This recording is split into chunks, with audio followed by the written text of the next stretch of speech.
Hello बच्चों, आप सभी का स्वागत है आज मेरी साइंस की क्लास में। और आज सब हम बिल्कुल एक नए टॉपिक के साथ। और हमारा टॉपिक क्या है, सबसे पहले पार्ट का नाम हम स्टार्ट कर लेते हैं। तो ये चैप्टर है आपका 2, रेशों से वस्त्र तक। और इसमें हम आज पढ़ने वाले हैं कि रेशम क्या है, रेशम के कीट का जीवन चक्र क्या है, रेशम का कीट का पालन कैसे किया जाता है, कैसे रेशम को निकालते हैं और क्या क्या रेशम की उपयोगिताएं हैं। तो सबसे पहले ये शुरू करने से पहले आप सामने देखिए, ये आपके सामने 3 तरह के कपड़ों की किस्में रखी हैं। अब आप सोच रहे होंगे कि मैंने ये 3 तरह के कपड़े किस लिए रखे हैं। तो अगर इनको हम छूकर देखें तो आप देखेंगे ये छूने में कपड़ा मोटा है और हाथ से देखने में खुरदरा सा है। इसके बाद ये आता है, ये कपड़ा पतला तो है लेकिन ये चिकना बिल्कुल भी नहीं है।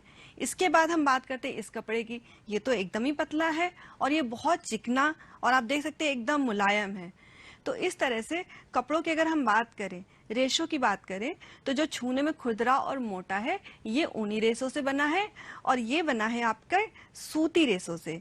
तो इसको हम बोलते हैं सूती वस्त्र और इसको बोलते हैं ऊनी वस्त्र। अब बारी आती है इसकी, जो कि बहुत ही मुलायम और चमकीला है, तो इसको हम बोलते हैं रेशमी वस्त्र, क्योंकि ये बना हुआ है रेशम के धागों से। तो इससे पहले की क्लास में बच्चों आपने पढ़ लिया कि ऊनी वस्त्र कैसे बनते हैं, ऊन से बनते हैं जो हमें भेड़ों से प्राप्त होती है। इसके अलावा सूती वस्त्र किस तरह से बनाए जाते हैं, लेकिन अभी तक आपने ये नहीं जाना कि रेशमी वस्त्र कैसे बनाए जाते हैं। तो अगर मैं कहूँ कि रेशमी वस्त्र बनाने के लिए हमें रेशों की जिन जरूरत होती है वो हमें रेशम के कीट से प्राप्त होते हैं। तो अब आपके मन में आ रहे होंगे प्रश्न ये कि कीट से रेशम, एक कीट से कैसे हम रेशम के धागे प्राप्त कर सकते हैं। तो ये बात बिल्कुल सही है, क्योंकि रेशम के कीट से ही हम रेशम प्राप्त करते हैं। तो अब आपके मन में हजारों सवाल आ रहे होंगे, क्या इसकी विधि है, रेशम का कीट क्या खाता होगा, कहाँ रहता होगा और किस तरह से हम रेशम प्राप्त करते हैं। तो ये आपके मन में जितने भी प्रश्न आ रहे हैं, इन सभी सवालों के छुपे हैं जवाब हमारे आज के टॉपिक में, हमारे आज के चैप्टर में। तो इन सभी सवालों के जवाब जानने के लिए चलिए हम शुरू करते हैं फिर। तो देखिए, सबसे पहले बारी आती है रेशम के कीट के जीवन के चक्र की। तो इसके लिए सबसे पहले मैं आपको कुछ दिखाना चाहूंगी। पहले तो ये आप वस्त्र की 3 वैरायटी देख लीजिए, ऊनी वस्त्र, सूती वस्त्र और रेशमी वस्त्र। इसके बाद आप देखिए 2 तरह के हमारे रेशम के कीट होते हैं। पहला कीट होता है नर और दूसरा होता है मादा, जिसमें कि आप देख सकते हैं कि मादा रेशम का कीट नर रेशम के कीट के साइज में थोड़ा सा बड़ा है। तो आप देख सकते हैं कि जब मादा रेशम की कीट है ये साइज में बड़ी होती है और अंडे देने का काम इसी कीट का होता है, यानी कि मादा रेशम कीट का। अब हम बात करते हैं इनके जीवन चक्र की। आप देखिए आपके सामने ये 6 अवस्थाएं दी हुई हैं। तो सबसे पहले बात आती है आपकी एग स्टेज बोलते हैं जिसको। इसमें इस तरह से पत्ती होती है, इनको पाला जाता है। रेशम के कीड़ों को हम किस पे पालते हैं, इनको पालते हैं हम सहतूत की पत्तियों पर। और इसके अलावा ओक है, अरंडी है, तरह तरह के पेड़ हो सकते हैं। और जो रेशम का कीट जिस पत्ती पर पाला जाएगा, जो जिन तरह की पत्तियों को खाएगा, उसकी सिल्क की जो क्वालिटी होगी, वैरायटी उसी के अनुसार होगी। तो हम यहाँ बात कर रहे हैं मलबरी लीव्स यानी सहतूत की पत्ती पे। तो सबसे पहले मादा कीट आती है और इस पे सैकड़ों की संख्या में आप देख रहे हैं, ये डॉट डॉट दिखाई दे रहा है, सैकड़ों की संख्या में अंडे देती है और वो पत्ती के निचले हिस्से पे देती है। कहाँ देती है, पत्ती के निचले पोर्शन पे। और इस तरह से खूब सारे अंडे आ जाते हैं। और इसके बाद क्या होता है, अंडों से निकलते हैं, ये आप देख सकते हैं वर्म लाइक स्ट्रक्चर लिखा है। वर्म मतलब इस तरह से ही चलते हैं, कैटरपिलर की तरह।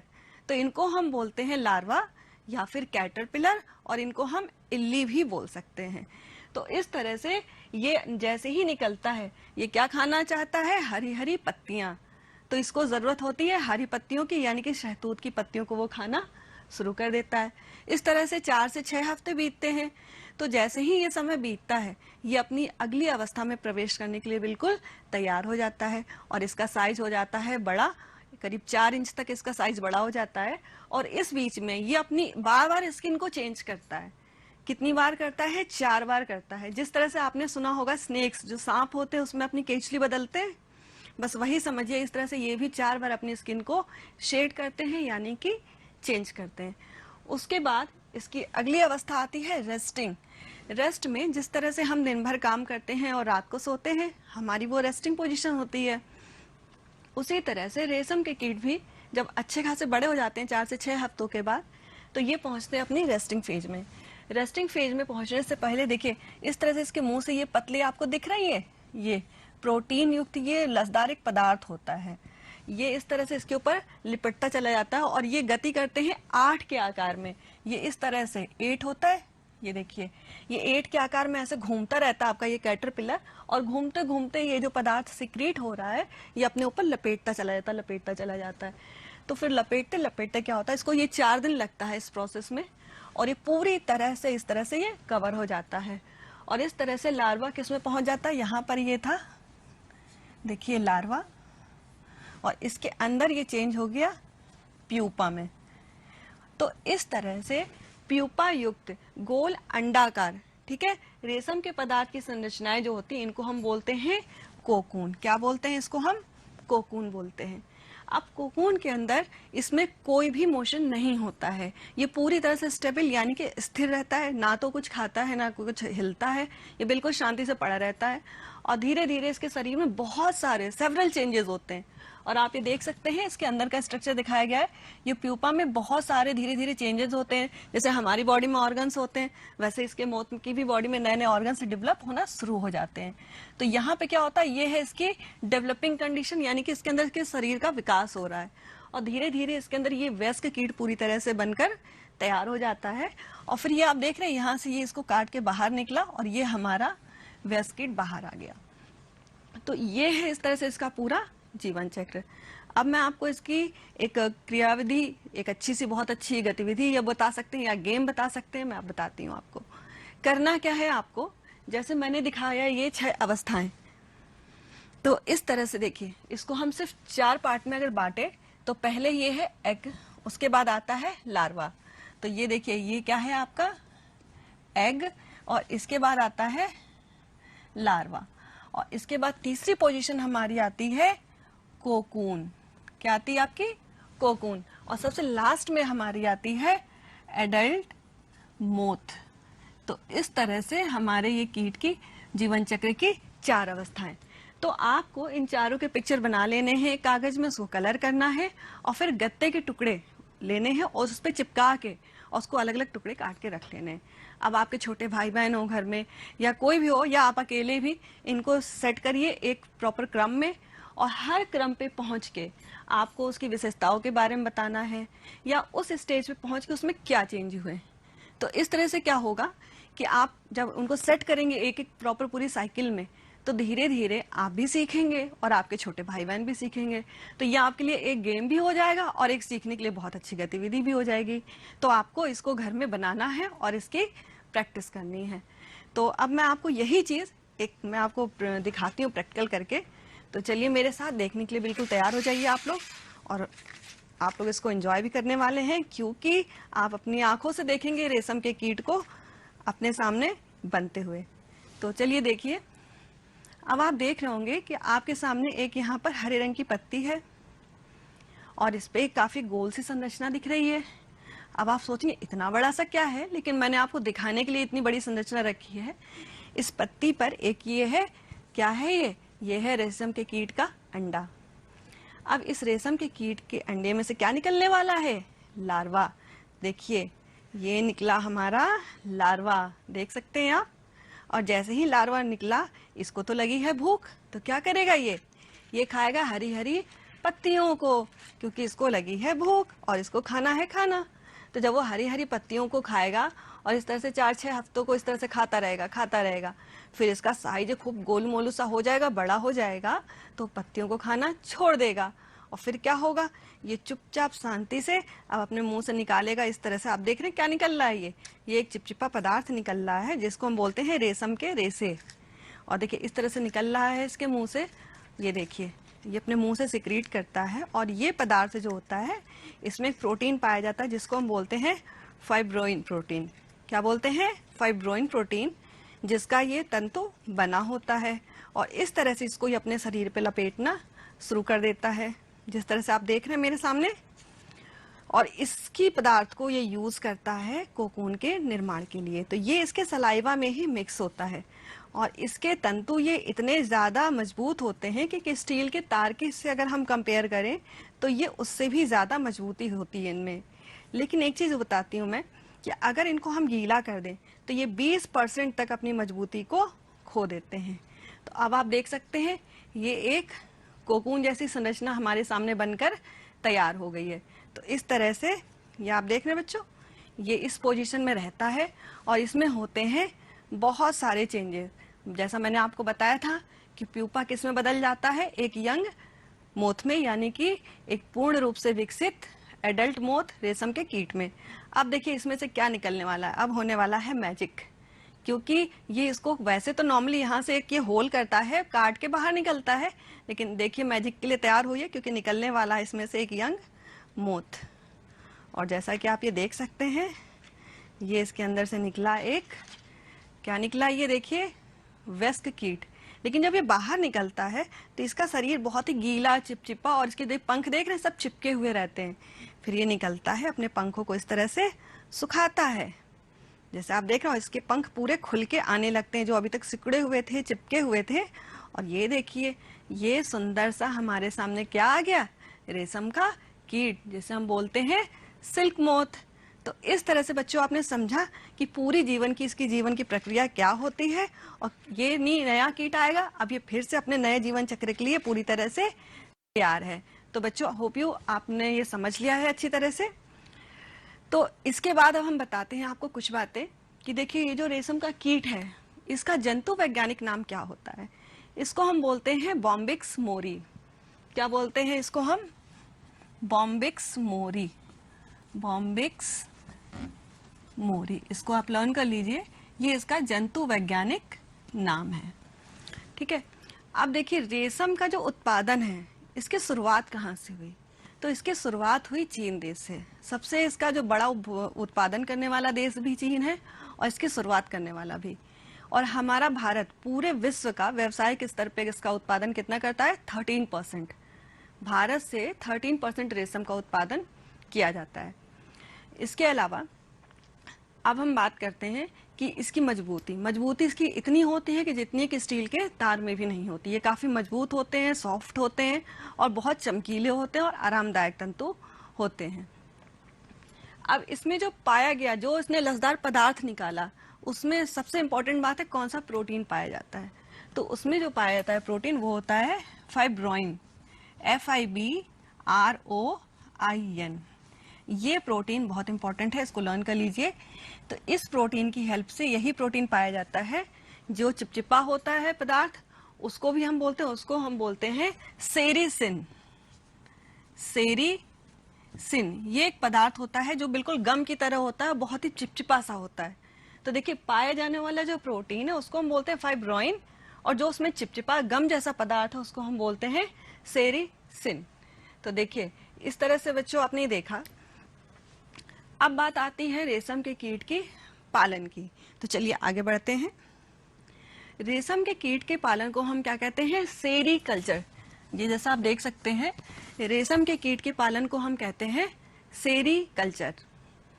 और असम और झारखंड यहाँ के किसानों का तो ये मुख्यतः व्यवसाय ही है कि वो रेशम के कीट को अपने व्यवसाय की तरह लेते हैं।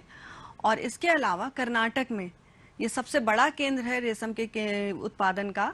और उसके अलावा बंगलुरु है, मैसूर है, यहाँ पर सबसे ज़्यादा सेरीकल्चर केंद्र हैं। तो देखिए इसकी क्या प्रोसेस है, हम लोग इसको स्टेप बाय स्टेप देख लेते हैं। देखिए जैसा कि पहले आप ये देख रहे हैं लार्वा निकला, ये क्या है इसकी? ये लार्वा स्टेज है, मैं आपको जैसा बता चुकी हूँ अभी। अब ये लार्वा निकला तो होता क्या है कि इसमें दो लोगों का रोल है। लार्वा निकलने से पहले जो एक किसान होते हैं वो सहतूत की खेती करते हैं, क्योंकि इनको चाहिए जो पत्ते खाते हैं वो सहतूत के होते हैं या अरंडी है जो भी है। तो जो भी पौधा चाहिए उसकी पहले उपलब्धता होनी चाहिए। तो इसके लिए किसान क्या करते हैं कि वो सैपलिंग यानी छोटे छोटे पौधे लेके आते हैं, उसको लगाते हैं और 6 महीने का वक्त लगता है।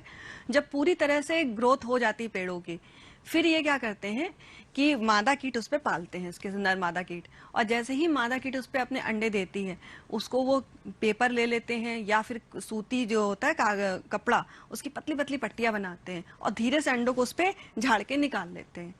उसके बाद उसको वो बेचते हैं। ये उनका बिजनेस होता है कि वो अंडों को बेचते हैं, यानी लार्वा निकलने का इंतजार नहीं करते और इन अंडों को किसको बेचते हैं? कीट पालकों को। फिर कीट पालक उन अंडों को खरीदते हैं, लेकर जाते हैं और उसको फिर कीट पालक गृह में रखते हैं। अब आप सोचोगे घर में क्यों नहीं रख लेते? क्योंकि घर का जो हमारा टेम्परेचर होता है वो उनके लायक परफेक्ट नहीं होता, उनको एक आइडियल टेम्परेचर चाहिए होता है। तो सही ताप और सही नमी, ये जब सही होगा, बिल्कुल परफेक्ट होगी कंडीशन, तभी इन अंडों में से लार्वा बाहर आएंगे। और जो कीट पालक होते हैं वो चाहते हैं कि ज्यादा से ज्यादा अंडों में से लार्वा बाहर आ जाए। तो फिर क्या होता है, धीरे धीरे इंतजार करते हैं और जैसे ही लार्वा बाहर आते हैं, इनके लिए चाहिए होती हरी पत्तियां। तो इस तरह से आप देख रहे हैं ये बांस की छोटी छोटी ट्रे जैसी दिख रही है ये, तो इनमें वो पत्तियों को सजा देते हैं और पत्तियों को सजा के उसके ऊपर उन लार्वा को रख दिया जाता है। लेकिन इन देख रहे होंगे जो डलिया टाइप की जो ट्रे जैसी दिख रही है, इसके अंदर ये इस तरह से स्पाइरल संरचना होती है इस तरह से, और हर जगह ये इस तरह से रख दिए जाते हैं कैटरपिलर, हर एक इस तरह से आप देख रहे हैं गैप में। फिर क्या होता है, 25-30 दिनों तक ये खाता है पत्तियों को। उसके बाद ये धीरे धीरे इनसे ये बाहर निकलने की कोशिश करता है, और जब ये बाहर निकलने की कोशिश करता है तो किसान जो होते हैं, वो जो पालक होते हैं, वो समझ जाते हैं कि इसको अब कोकून बनाना है। तो क्या करते हैं, वो छोटी छोटी सी पेड़ की टहनियां होती हैं उसको अंदर डाल देते हैं। तो जैसे ही जब वो डालते हैं तो धीरे धीरे जो कीट होता है आपका, जो कैटरपिलर, वो उस पे आके चिपक जाता है और आके अपने मुंह से, जैसा मैंने आपको पहले ही बताया था कि रेशम के लिए जो क्या प्रोटीन चाहिए होता है, फाइब्रोइन चाहिए होता है, उस पदार्थ से युक्त अपना सलाइवा उसके चारों ओर धीरे धीरे पतले रेशे से निकाल के अपने आप को कवर करने लगते हैं। और धीरे धीरे क्या होता है, आप देख रहे हैं ये इस कंडीशन में इस तरह से ये होता है कोकून, और वो पूरी तरह से उसी डाली पे चिपके चिपके बहुत सारे छोटे छोटे कोकून बनकर तैयार हो जाते हैं। तो ये पूरी प्रोसेस थी आपकी रेशम के कीट के पालन की। तो इस तरह से हम इसको प्रोसेस को क्या बोलते हैं, पूरी प्रोसेस को सेरीकल्चर। अगर आपसे पूछा जाए रेशम के कीट के पालन को क्या कहेंगे, तो आप बोलेंगे सेरीकल्चर। अब हम आगे बढ़ते हैं और हमें समझना है कि इसके आगे की प्रोसेस क्या है। तो इसके लिए आप देखिए, कोकून से रेशम प्राप्त करना, इसकी बहुत बड़ी विधि होती है और इसके लिए पूरी फैक्ट्रियां भी होती हैं। और देखिए क्या क्या चीजें होती हैं, हमको स्टेप बाय स्टेप देखना है। देखिए रेशम के कीट जो होते हैं, उनका जो ये कोकून होता है, उसको इस तरह से इकट्ठा कर लेते हैं और उसको 95 to 97 डिग्री टेम्परेचर, ध्यान रखिएगा, 95 से 97 डिग्री सेल्सियस टेम्परेचर होना चाहिए। इतने टेम्परेचर के उबलते हुए पानी में 10 से 15 मिनट के लिए डालकर छोड़ दिया जाता है। अब आप सोच रहे हैं गर्म पानी में डालने की क्या जरूरत है? इससे क्या होता है कि जैसा कि मैंने आपको शुरुआत में बताया था, बार बार ये शब्द यूज किया, लसलसा, यानी कि जो रेशम के तंतु होते हैं जो उसके मुंह से निकलते हैं, वो लसलसा पदार्थ होता है जो कि हवा में कांटेक्ट में आने पे धीरे धीरे सूख जाता है, और वही पदार्थ सूख के किसमें बदल जाता है, रेशम के तंतुओं में, रेशम के रेशों में। तो उसको गर्म पानी में जब हम डालते हैं तो वो जो चिपचिपा पदार्थ होता है, सेरिसिन जो मैंने आपको बताया था, वो इसमें धीरे धीरे मेल्ट हो जाता है, यानी कि घुल जाता है। तो इससे रेशम के धागे बिल्कुल एक एक अलग हो जाते हैं, क्योंकि चिपचिपापन बिल्कुल खत्म हो गया तो रेशम के तंतु बिल्कुल अलग अलग और लंबे और अच्छी क्वालिटी के निकलते हैं। इसके बाद इनको यहाँ से आप देख रहे होंगे कि ये कई सारे तंतु, ये दिख रहा होगा आपको, ये इनको मिला के ये एक धागा जा रहा है। तो क्या होता है कि इस तरह से कई सारे रेशम के जो होते हैं उनके कई सारे पतले पतले तंतुओं को मिला के एक धागा, तो कितने, 4 से 8 कोकून, ठीक है, 4 से 8 कोकून के रेशे जो निकलते हैं उनको मिलाकर बनता है रेशम का एक धागा। ठीक है, इस प्रोसेस को हम क्या बोलते हैं, रीलिंग, जिसमें कि हम कोकून से बनाते हैं रेशम का धागा। इस पूरी प्रोसेस को कहा जाता है रीलिंग। अब आप सोच रहे होंगे कि ये गर्म पानी में डालने की क्या जरूरत थी? मैंने तो आपको एक चीज बताई थी कि अपने आप ही कोकून से बाहर आ जाता है रेशम का कीट, तो उसको क्या जरूरत है कि हम पूरा उसको गर्म पानी में डालें? और इससे क्या होगा, गर्म पानी में डालने से प्यूपा उसकी मौत हो जाएगी। क्यों? उसका एडल्ट कीट तो बाहर ही नहीं निकला, वो तो इसके अंदर बंद है ना। तो आप सोच रहे हैं क्या हम इंतजार नहीं कर सकते थे? तो ऐसा इसलिए करना पड़ता है, आप ध्यान दीजिएगा, क्योंकि अगर वो छेद करके बाहर निकलेगा तो उससे जो प्राप्त तंतु होंगे, जो रेशे होंगे, वो हमें टूटे हुए मिलेंगे। तो इससे जो प्राप्त रेशम होगी वो काफी कमजोर होगी और उसकी क्वालिटी भी काफी निम्न स्तर की होगी। इसके अलावा एक चीज और है कि अगर हम इसके परिपक्व होने का इंतजार करते हैं तो कुछ इसमें एंजाइम्स की क्रियाएं होती हैं ऊपर, तो उससे जो इसकी क्वालिटी होती है वो काफी हद तक चेंज हो जाती है। ये रफ हो जाता है पहले से कंपेयर करने पे, थोड़ा चिकना भी कम हो जाएगा, मुलायम भी कम हो जाएगा, मतलब हर तरह से इसकी क्वालिटी काफी निम्न हो जाती है। तो इसलिए हमको क्योंकि अच्छी क्वालिटी की सिल्क चाहिए होती है, तो इसका ये इंतजार ना करके उसको पहले ही परिपक्व होने से उसको पहले ही स्टेज में उसको प्यूपा सहित गर्म पानी में उसको बॉईल कर दिया जाता है, तो उससे इस कीट की मौत हो जाती है, लेकिन क्वालिटी बहुत अच्छी मिलती है। लेकिन अब इस चीज के लिए देखिए आप कि कीड़े की मौत हो रही है। अब आप सोचेंगे जब सारे कीड़े इस तरह से मार दिए जा रहे हैं अगर हमको प्यूपा ही स्टेज में, तो फिर नए कीट कहाँ से मिलेंगे, आगे रेशम कहाँ मिलेगा? भाई सब बना डाला अच्छी क्वालिटी के लिए, लेकिन जरूरत तो और है। तो इसके लिए देखिए 1%, ओके, 1% प्यूपा को छोड़ दिया जाता है कोकून में, ताकि वो अपने आप नेचुरली वेस्कीड बने और बाहर निकले। वो 1% छोड़ दिया जाता है ताकि वो अपना आगे का जीवन चक्र शुरू कर सके। बाकी के जितने भी हैं उनको इस विधि से निकाल दिया जाता है, 1% को छोड़ दिया जाता है। इसके अलावा एक कोकून से 300 से 900 मीटर लंबा धागा हमको प्राप्त होता है, 300 से 900 मीटर। और आप सोच रहे होंगे कि कितने कोकून से हमको कितना रेशम मिल जाता है। तो देखिए 1 किलोग्राम कोकून से हम 1 किलोग्राम रेशम प्राप्त करने के लिए हमको 5500, ओके, 1 केजी यानी 1 केजी अगर आपको रेशम चाहिए तो हमको कितने कोकून की जरूरत पड़ेगी? 5500, यानी इतने कोकून के रेशों को जब आप मिला देंगे तब हमको मिलेगी कितनी? 1 केजी रेशम। तो इस तरह से आप रेशियो समझ रहे हैं कि कितने ज्यादा कोकूनों की हमको जरूरत पड़ रही है रेशम को प्राप्त करने के लिए। चलिए अब हम इसकी आगे की प्रोसेस कंटिन्यू करते हैं।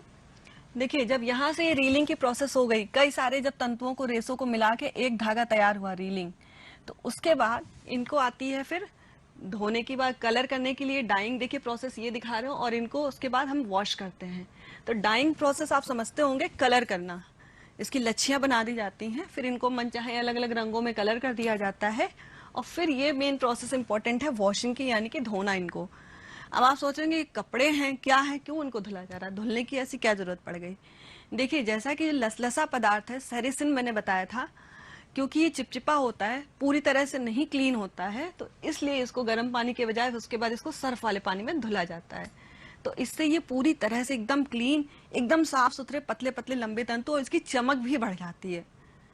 और इसके अलावा एक इम्पॉर्टेंट बात है कि अगर पूरे हम बात करें रेशे की, रेशम के जितने भी तंतु हैं, हमको जितना मिला रेशम, उसमें ये जो चिपचिपा पदार्थ है, जो गम वाला पदार्थ है, ये हम पूरा वॉश कर देते हैं तो उसका 1/3 यानी 1/3 हिस्से तक का वेट जो है वो कम हो जाता है। इसके बाद इसको निकालते हैं और इस तरह से देखिए सुखाया जाता है इनको।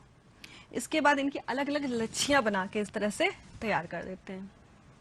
उसके बाद इनको अलग अलग मशीनों पे इस तरह से लपेटा जाता है, और फिर ये प्रोसेस आती है जो बुनकरों के पास जाता है। ये बड़े बड़े रील होते हैं जिसपे इनको लपेट दिया जाता है, ये मशीनों से किया जाता है। इसके बाद यही पहुंचता है बुनकरों के पास। तो बुनकर क्या करते हैं, इसको अलग अलग डिजाइन में आपने देखी होंगी, इसके बाद अलग अलग साड़ियां हैं और तरह तरह की ड्रेसें बन के आजकल तैयार हो रही हैं। तो बुनकर उनको मनचाहे ड्रेसों में, मनचाहे तरीके से कपड़ों में उसको बिनकर तैयार कर देते हैं। तो ये तो प्रोसेस आपने पूरी समझ ली। अब देखिए इसको हम अगर एक चार्ट के थ्रू अगर समझना चाहें तो देखिए, ये देखिए इस तरह से दिया मोथ ने एग, यानी कीट ने इस तरह से अंडे दिए। उसके बाद क्या होता है, एग में से क्या होता है, निकलते हैं ये सिल्क लार्वा, जिससे आप देख रहे हैं। और ये दो प्रोसेस में एक साथ कंबाइन करके बताने वाली हूँ। ये तो इसकी प्रोसेस हुई, देखिए यहाँ से मोथ ने पेयरिंग की, पेयर करके अंडे दिए, अंडे करके निकले लार्वा, ये इधर से चल रहा है। अब हम बात करते हैं इधर से। इधर किसान देखिए लिखा है फार्मर्स, फार्मर्स क्या कर रहे हैं, मलबरी सैपलिंग मतलब छोटे छोटे पौधों को ला रहे हैं, प्लांट लगा रहे हैं, और उनके अपने प्लांट्स भी आके यहाँ तक तैयार हो गए। दोनों तरफ से हो गया, लार्वा आके उनकी पत्तों पे बैठ गया और उसको खाने लगे।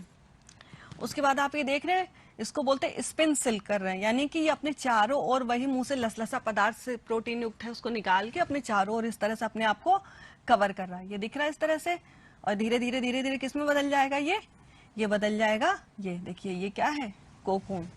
तो प्यूपा युक्त गोल अंडाकार संरचनाएं क्या कहलाती हैं, कोकून। अब इसकी आगे की प्रोसेस शुरू होती है जो मैंने अभी आपको पीछे बताई थी कि ये रीलर्स होते हैं। रीलर्स का काम क्या होता है कि कोकून से रेशम के धागों को प्राप्त करना, ये जो बीच में पूरी प्रोसेस है। इसके बाद आते हैं, इसको बुनकर आते हैं, तो ये सब आप चीजें पढ़ चुके हैं। इसके बाद हम बात करते हैं रेशम की किस्में। देखिए रेशम की किस्मों में हम बात करें तो आता है तसर रेशम जिसका कलर होता है तांबा, मूंगा रेशम सुनहरा पीला, कोसा रेशम हल्का भूरा रंग, एरी रेशम जिसको अहिंसा सिल्क बोलते हैं, ये वुडी व्हाइट होता है, और फिर मलबरी रेशम जो सफेद। देखिए ये सारे पॉइंट है जो मैं आपको बता चुकी हूँ, और ये वही सारी चीजें हैं। इसके अलावा देखिए भारत का विश्व का दूसरा सबसे बड़ा रेशम उत्पादक देश है, और ये सारी चीजें देखिए फटाफट। भारत में कर्नाटक में रेशम का सबसे ज्यादा उत्पादन होता है, और भारत के प्रमुख सेरिकल्चर केंद्र कर्नाटक के मैसूर तथा बंगलुरु में है। इसके अतिरिक्त आंध्र प्रदेश, तमिलनाडु, पश्चिम बंगाल, जम्मू कश्मीर तथा असम में भी रेशम का उत्पादन होता है। और उत्तराखंड के अलावा असम, झारखंड, ये सारे स्थान है जहाँ पर रेशम के कीट का पालन किया जाता है और रेशम का उत्पादन किया जाता है। तो ये सारी चीजें आपने पढ़ी, लेकिन अब बात आती है कि हम इसकी उपयोगिता क्या है, हमें जो भी रेशम मिला। तो देखिए एक तो साड़ी, शेरवानी, ये सब ड्रेसें जो बनाई जाती हैं, इसके अलावा आजकल आर्टिफिशियल रेशम भी काफी चलन में है। तो उससे क्या होता है, पैरासूट हुआ, और इसके बुलेट प्रूफ कपड़े हैं, ये सब भी आजकल रेशम के धागों से बनाया जाता है क्योंकि ये काफी मजबूत होते हैं। तो मैंने जैसे बात करी आर्टिफिशियल सिल्क। देखिए आर्टिफिशियल सिल्क क्या होता है कि ये प्लांट के सेलुलोज से, अब आजकल जैसे बैम्बू प्लांट है, बांस का पेड़ है, तो इन प्लांट के सेलुलोज से भी सिल्क बनाया जाता है, जैसे हम क्या बोलते हैं आर्टिफिशियल सिल्क। और इसको आजकल हम यूज करते हैं, लेकिन आप पहचानो कैसे आर्टिफिशियल सिल्क है या ओरिजिनल सिल्क है। तो हम इसको पहचान सकते हैं अगर उनको हम जलाएं, उनके तंतुओं को। तो देखिए आर्टिफिशियल सिल्क जल के सिकुड़ जाएगा और उसमें गंदी सी बहुत तीखी स्मेल आएगी, और जब ओरिजिनल सिल्क होगा वो पूरी तरह से जलेगा और एक उसमें अच्छी स्मेल आएगी। तो ये पहचान है ओरिजिनल और आर्टिफिशियल सिल्क की। फिर मैंने एक बात करी थी आपसे, देखिए ये एरी सिल्क की। इसमें एरी सिल्क को मैंने बोला था कि ये अहिंसा सिल्क होता है। देखिए ये एक वर्ड, ये मैं आपको बताना चाहूंगी कि ये ऐसा सिल्क है जिसमें हम कीड़ों को मारते नहीं हैं, उनका नेचुरली वेट करते हैं कि वो अपने आप बाहर आए। तो इस तरह से क्या होगा, जो प्राप्त सिल्क होगा उसमें हम किसी कीड़े की उसमें मौत नहीं होगी, तो इसलिए इसको अहिंसा सिल्क बोलते हैं। हाँ, क्वालिटी जरूर इसकी थोड़ा निम्न स्तर की आती है। तो इस तरह से बच्चों आपने देखा कि क्या होता है सिल्क और क्या होती है उसकी उपयोगिता। अब हम बारी आती है आपकी मैसेज ऑफ द डे की। तो आज का मैसेज ऑफ द डे है रिस्पेक्ट योर पेरेंट्स, अपने माता पिता का सम्मान कीजिए। तो जैसा आप देख सकते हैं ये 4-5 अवस्थाएं मैंने दिखाई हैं। जिस तरह से आपने पढ़ा कि रेशम के कीट का जीवन चक्र होता है, उसी तरह से हमारे भी जीवन का ये जीवन चक्र है कि पहले आप छोटे होते हैं, एक अवस्था आती है, फिर आप बालक होते हैं, उसके बाद आपकी तीसरी अवस्था आती है जब आप थोड़े यंग हो जाते हैं, फिर ये आपकी मिडिल स्टेज आती है, और उसके लास्ट में आपकी 5वीं अवस्था आती है ओल्ड एज, जब आप वृद्धावस्था में जाते हैं। तो इस तरह से क्या होता है, अगर इसका भी हम उल्टा करके देखें तो ये हमारा ये जीवन चक्र इस तरह से चलता रहता है। तो ये वाली अवस्था और ये वाली अवस्था एक तरह से सेम है। तो आपको समझना है कि जिस तरह से आप छोटे होते हैं, पेरेंट्स आपकी सारी बातें ध्यान से सुनते हैं, चाहे आपकी बात सेंस की हो या बिना सेंस की हो, हमारी बात को बहुत ध्यान से सुनते हैं। वही काम हमें करना है। जब हमारे पेरेंट्स बूढ़े होते हैं तब हमारी जिम्मेदारी है हम उनकी बातों को ध्यान से सुने, और जिस तरह से उन्होंने हमारी देखभाल की हम भी उनकी उसी तरह से पूरी देखभाल करें।